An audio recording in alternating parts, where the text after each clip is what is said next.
Hi guys, நான் தான் உங்கள் மஃபா. இன்றைக்கி எங்கே வந்திருக்கோன்னு பார்த்தீங்கன்னா ரோஹின் தேட்டருக்கு தான் வந்திருக்கோம். சொர்க்காவாசல் படம் ரிவ்யூ தான். வாய்ஸ் கொஞ்சம் கரகரன்னு இருக்கும், தடுமல் பிடிச்சிருக்கு. தடுமலுக்காக நம்மளை பிடிக்குது.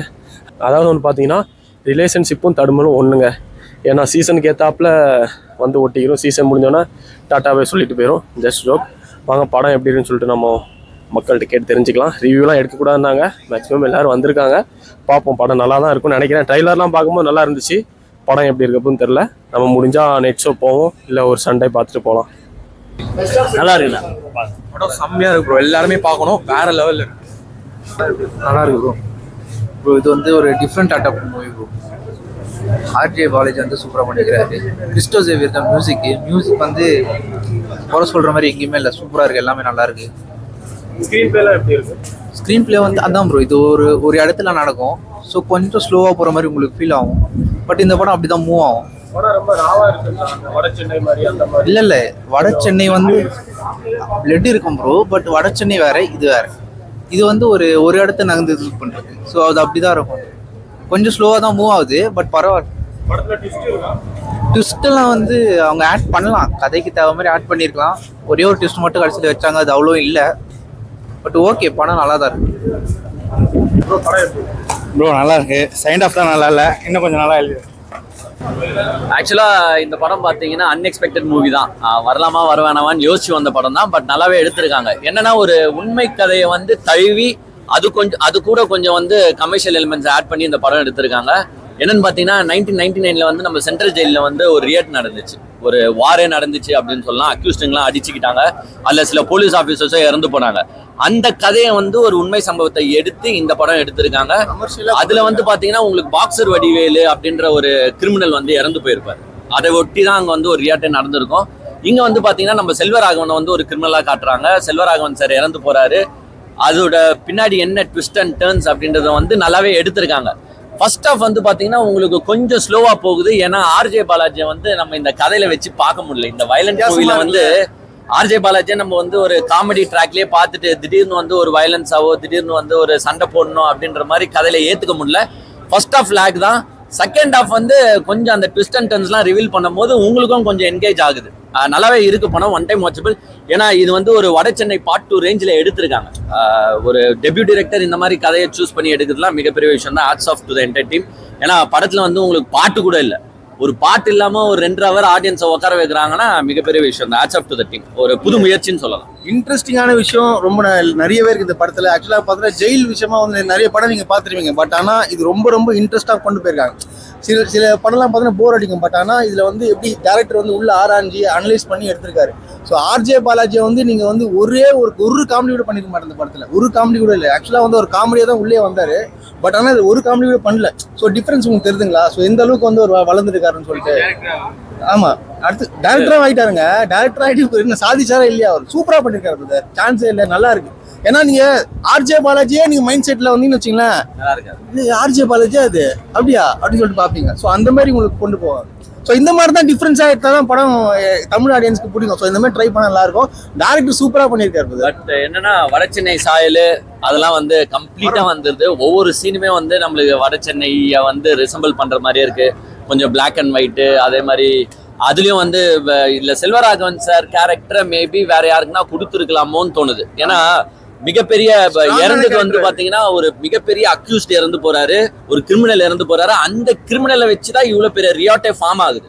ஸோ அப்போ அந்த கிரிமினலான கேரக்டரோட பேக்ரவுண்டை நல்லா போர்ட்ரே பண்ணியிருக்கணும். அதை இவங்க மிஸ் பண்ணிட்டாங்க. இன்னொன்று அந்த கிரிமினல் ரொம்ப ஸ்ட்ராங்கான கிரிமினலாக கொடுத்துருந்தா இந்த 2 ஹவர் ரொம்ப குவைட் என்கேஜா போயிருக்கும். பட் செல்வராகவன் வந்து நல்லாவே பண்ற மனுஷன், சூப்பராகவே நடிக்கிற மனுஷன். பட் இந்த கேரக்டருக்கு மேப் ஆகலையோ அப்படின்றது என்னுடைய கருத்து. மற்றபடி படம் சூப்பர், ஒன் டைம் வாட்சபிள். எல்லாரும் வந்து மெயினா கருணாஸை பத்தி சொல்லி ஆகணும். கருணாஸ் வந்து ரொம்ப நாளுக்கு அப்புறம் வந்து ஒரு மிகப்பெரிய ஒரு கம்பேக் பண்ணிருக்காங்க. செம்மையா பண்ணியிருக்காரு. அது ஆக்சுவலா வந்து இந்த மாதிரி கேரக்டர் கொடுத்தா சூப்பரா பண்ணியிருப்பாரு. அவர் பயங்கரமான ஒரு விஷயம் ஒன்று பண்ணியிருப்பாரு படத்துல. அவரு தான் எல்லாமே. ஸோ நீங்க படம் பாருங்க, உங்களுக்கு புரியும், நல்லா இருக்கும்.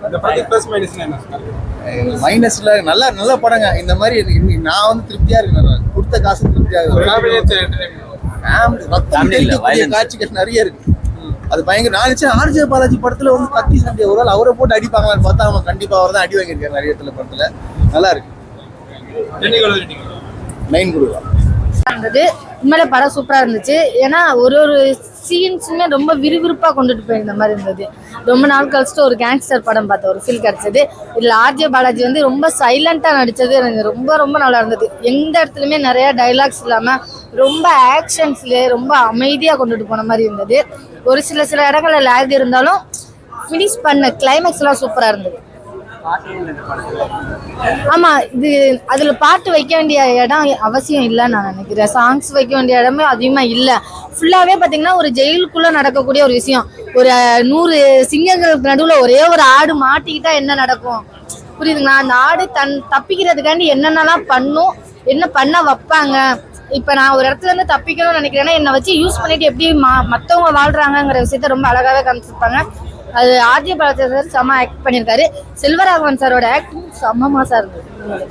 நான் ஜெயிலுக்குள்ள இருக்கிறத தாண்டி அவர் ஒரு கேங்ஸ்டருக்கு ஒரு தலைவருங்கிற மாதிரி இருந்த மாதிரி இருந்துச்சு. இல்ல அந்த மாதிரிலாம் இல்லை. அது வேற இது வேற. அது டோட்டலா பாத்தீங்கன்னா இது வந்து ஃபுல்லாவே ஒரு ஜெயிலுக்குள்ள நடக்கக்கூடிய சம்பவங்களா இருக்கும். நம்ம இது வரைக்கும் வெளியில அவுட்டோர்ல வட சென்னை சைடு எப்படி நடக்கும்னு தெரியும். ஆனா உள்ள போனா எப்படி இருக்கும் அப்படின்னு சொல்லிட்டு பண்ணாத தப்புக்கு உள்ள போயிட்டு கடைசி தானே ஒரு கேங்ஸ்டரா மாறுற மாதிரி இருக்கும். ரேட்டிங் 10க்கு வந்து 9. ஐயா அதான் ஒரு கேள்வியே வந்துருக்கு நமக்கு. என்னன்னா எதுக்கு இந்த கதாபாத்திரம் ஒரு எடுத்து நடிச்சாருன்னு முதல்ல ஒரு கேள்வி. இப்போ பார்த்தீங்கன்னா நம்ம ஒரு நடிகருக்கு ஒரு டிரான்ஸ்ஃபர்மேஷன் ஒன்று வரும் இல்லையா? நம்ம சூரிய கூட எடுத்துக்கோங்க. அந்த மாதிரி இது அடுத்த ஒரு லெவலுக்கு போவோம், இவர் அடுத்த ஒரு பரிமாணத்தில் இவரை பார்க்கலான்னு பார்த்தாக்கா அப்படி தோணலை எனக்கு.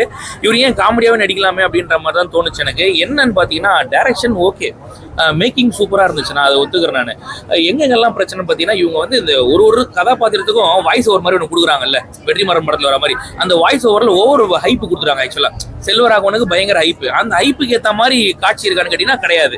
அதே மாதிரி எஸ்பின்னு ஒருத்தர் சொல்றாங்க, அவர் தீகார் ஜெயிலே கட்டி ஆண்டவர் அப்படின்றாங்க. ஆனா நம்ம ஜெயிலர் ரஜினிகாந்த் மாதிரி சொல்றாங்க. ஆனா இங்கே பாத்தீங்கன்னா அந்த அளவுக்கு இவரும் சும்படிச்சிட்டு இருக்காப்ல. ரெண்டாவது படத்துல யார் ஹீரோன்னே தெரியல. ஃபர்ஸ்ட் செல்வராகவன் ஹீரோ மாதிரி காமிச்சாங்க, அடுத்து ஆர்ஜே பாலாஜி ஹீரோ மாதிரி காமிச்சாங்க, அதுக்கப்புறம் திடீர்னு கருணாஸ் ஹீரோவா காட்டுறாங்க, அப்புறம் நட்டிய ஹீரோவா காட்டுறாங்க. இதுல யார் தான் ஹீரோன்ற மாதிரி ஒரு கேள்வி வந்துருது. எனக்கு என்ன தோணுதுனாக்கா, எதுக்கு இப்படி ஒரு ஆர்ஜே பாலாஜி இந்த மாதிரி பண்ணணும் அப்படின்ட்டு காமெடியனாவே போயிருக்கலாம். அவரு இவ்வளவு சீரியஸா எடுத்து பண்ணாரு. கிளைமேக்ஸ் சீன் ரொம்ப அபத்தமா இருக்கும், ரொம்ப அபத்தமா இருக்கும். அது செல்வராகவன் பெரிய டானு, அந்த டானோட பொசிஷன்ல இவர் வந்து உட்காராருன்ற மாதிரி காமிக்கிறாங்க. என்ன இந்த படத்துல எனக்கு ரொம்ப பிடிச்சது அப்படின்னு பாத்தீங்கன்னா, இந்த படத்துல காமிக்கப்பட்ட அந்த கான்செப்ட், ஒரு நல்லவன் கூட தெரியாதனமா ஜெயிலுக்குள்ள போயிட்டு அவன் எப்படி கெட்டவனா மாறுறான்ற ஒரு கான்செப்டை காமிச்சிருப்பாங்க. அது உண்மை. ஆக்சுவலா அது மட்டும் நான் இது பண்றேன், அதை சுவாரஸ்யமா சூப்பரா காமிச்சிருக்கலாம். ஏன்னா தடம் மாதிரி ஒரு படம் எடுத்து டைரக்டர் இந்த மாதிரி காமிச்சிட்டாருன்ற அந்த ஒரு வருத்தம் தான், வேற ஒண்ணுமே இல்லை. ஏன்னா நம்ம ட்ரைலர் பார்த்தோம், நமக்குள்ள நிறைய எக்ஸ்பெக்டேஷன் வந்துருச்சு. விருமாண்டியா இருக்க போதா அந்த படம், வட சென்னையா இருக்க போதா, இல்ல தடமாவே இருக்க போதா, நிறைய இருக்கும். பட் அதெல்லாம் கூட கம்பேரே பண்ண முடியாத அளவுக்கு ஒரு ரொம்ப லோ லெவல் எடுத்த மாதிரி எடுத்திருக்காரு. வேற ஒன்றும் கிடையாது. பட் ஓகே அப்படின்ற மாதிரி. படத்தோட பாசிட்டிவ்னா அந்த கான்செப்ட் சூப்பரா இருந்துச்சு. படத்தோட கான்செப்ட் வந்து பாத்தீங்கன்னா உண்மையிலேயே ரொம்ப நல்லா இருந்துச்சு. டேரக்டர் வந்து பயங்கரமா, அதாவது சொல்றேன், தடம்லாம் இன்ஸ்பயரா எடுத்துருப்பார் போல, ஃபுல்லா மகேஷ் திருமணி இன்ஸ்பயரா எடுத்துருப்பார் போல அவரு. ஸோ அந்த சாயல் தெரிஞ்சு சரி இந்த மாதிரி ஒரு படம் எடுப்பார் அப்படின்னு பார்த்தாக்கா அந்த மாதிரி இல்லைன்றது தான். ஒரு நல்லவன் தெரியாதனமா உள்ள போய் மாட்டிக்கிட்டான், அவன் வெளியில வரணும்னு நினைக்கிறான்ல, அந்த வெளியில வர்றது அவனை எப்படி சூழ்நிலை எப்படி அவனை ஆக்கிடுது அப்படின்ற மாதிரி காமிச்சிருப்பாங்க. அது ஓகே. பட் அது ஸ்கிரீன் பிளேல எந்த அளவுக்கு சுவாரஸ்யமா காமிச்சாங்கன்னா அது ரொம்ப லேக் அப்படின்ற மாதிரி தான் தோணுச்சு எனக்கு. ரெண்டாவது ஆர்ஜே பாலாஜியோட கான்செப்ட் ஒன்னே ஒரு மைண்ட் ஃபுல்லா இருக்கிறது, நான் எப்படியாவது வெளில போய் ஆகணும், எப்படியாவது பெயில் வாங்கிட்டு வெளில போனோன்ற இருந்த ஆர்ஜே பாலாஜி கிளைமேக்ஸ்ல எப்படி ஆயிட்டாருனாக்கா, ஏன்டா குக்கரை கொன்ன அப்படின்னு கத்தியன் சுத்த ஆரம்பிச்சாரு அவரு. அங்கே நமக்கு லாஜிக் மிஸ்டேக் வருது. அவங்க அம்மாவும் அவர் கட்டிக்க போற பொண்ணும் வந்து பாத்தீங்கன்னா கோர்ட் வெளில நிக்கிறாங்க. இவரு போக வேண்டிய டைம்ல வந்து பாத்தீங்கன்னா இந்த மாதிரி ஒரு சம்பவம் நடந்து போச்சு. அப்ப இவர் போறதை பத்தின கான்சென்ட் பண்ணோம், அதை விட்டுட்டு வேற இடத்துக்கு போயிட்டாரு. அந்த இடத்துல ஆக்டிங் வைஸ் பாத்தீங்கன்னா எனக்கு ஆர்ஜே பாலாஜியோட ஆக்டிங் நல்லா தான் இருந்துச்சு, செல்வராகவன் ஆக்டிங் நல்லா தான் இருந்துச்சு. அதே மாதிரி அப்படி ஒரு காமன் கம்போசர் நடிச்சிருந்தாரு கருணாஸ் அவர்கள், அவரும் நல்லா இருந்து. நட்டிய சும்மா ஒரு செட் ப்ராப்பர்ட்டி மாதிரி தான் உட்கார வச்சிருந்தாங்க, ஒரு பெரிய ரோல்லாம் ஒன்றும் கிடையாது, அப்படியே போயிட்டு இருந்துச்சு. அதே மாதிரி டைகர் மணின்னு ஒருத்தர் வந்திருப்பாங்க, அவரோட ஆக்டிங் எல்லாரும் விட ரொம்ப சூப்பரா இருந்துச்சு. ஆக்சுவலா ஜெயில ஒருத்தரா இருப்பாரு, நல்லா இருந்துச்சு. ஆக்சுவலா ஒரு சிலது நல்லா இருக்குங்கய்யா, ஆனா எது மேஜரா வேணுமோ ஒரு படத்துக்கு அதுல கோட்டை விட்டாங்கன்னு தோணுச்சு, வேற ஒன்றும் கிடையாது. ஒரு நல்ல படம், அதாவது போர் அடிச்சுன்னா வந்து பாருங்க, வந்து பார்த்தே வேண்டிய ஒரு படம் ஒன்றும் கிடையாது. ஃப்ரெண்ட்ஸோட வந்து பாத்தீங்கன்னா வேணா பார்க்கலாம், ஃபேமிலி ஆடியன்ஸ் கண்டிப்பா செட் ஆகுது. வயலன்ஸ் ரொம்ப அதிகம் படத்துல, அநியாயத்துக்கு அது ரொம்ப ப்ரூட்டலா காட்டுறாங்க பயங்கரமா, அது ஃபேமிலியோட கண்டிப்பா பார்க்க முடியாது. ஃப்ரெண்ட்ஸோட வந்தீங்கன்னா வேணா சும்மா பார்த்துட்டு போகலாம், அவ்வளவுதான், வேற ஒன்றும் கிடையாது. பட் ஒரு நல்ல அட்டம், டேரக்டர் புது டேரக்டர் நல்லா பண்ணியிருக்காரு, ஒன்றும் பிரச்சனை இல்லை, பார்க்கலாம். ஃபர்ஸ்ட் ஹாஃபும் வந்து பார்த்தீங்கன்னாக்கா அப்படியே ஸ்லோவாக தான் போகுது. சரி சம்திங் நம்ம ஏதோ ஒன்று தெரிஞ்சுக்க போகிறோம் நம்ம அப்படின்ற மாதிரி நமக்கு தோணுச்சு. சரி ஓகே ஏதோ ஒரு விஷயத்தை ரிவீல் பண்ண போகிறாங்க, தடம் மாதிரி எடுத்துட்டு வராங்க இவங்க அப்படின்னு பார்த்தா இன்டர்வல் பிளாக்ல ஒரு ட்விஸ்ட் மாதிரி முடிச்சாங்க. ஏதோ ஆர்ஜே பாலாஜி கால் மேலே கால் போட்டு உட்கார மாதிரி முடிச்சாங்க. சரி ஏதோ ஒன்று இருக்க போதும் பார்த்தா அந்த சீனுக்கும் படத்துக்கும் சம்மந்தமே இல்லாத மாதிரி செகண்ட் ஹாஃப் காமிச்சாங்க. அங்கேயே நமக்கு தெரிஞ்சு போச்சு இது வேலைக்கு ஆகாது இது அப்படின்ட்டு. செகண்ட் ஹாஃப்லாம் பயங்கரமாக இழு கயிறு கட்டி இழுத்துட்டு போகிறாங்க நம்மள. உண்மையிலே பார்க்கணுமான்னு யோசிச்சுக்கோங்க, அவ்வளோதான் வேற ஒன்று.